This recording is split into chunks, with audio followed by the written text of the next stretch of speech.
চন্দ্রপুর নামের ছোট্ট এক গ্রাম, পাহাড় আর নদীর মাঝে শান্ত এক স্বপ্নের জায়গা। সেই গ্রামেই থাকত এক সাধারণ ছেলে, আরিয়ান।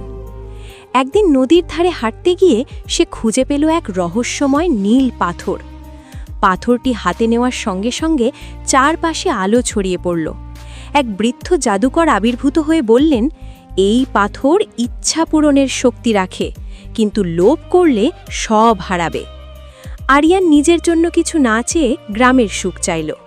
মুহূর্তেই শুকনো খাল ভরে উঠল, মাঠ সবুজ হয়ে গেল। কিন্তু লোভী রতন পাথরটি চুরি করে বলল, সব সম্পদ আমার হোক। সঙ্গে সঙ্গে আকাশ কালো হয়ে গেল, ঝড় শুরু হলো। লোভ তাকে অন্ধকারে বন্দি করল। তখন আরিয়ান সাহস করে বলল, আমি চাই সবার হৃদয় থেকে লোভ দূর হোক।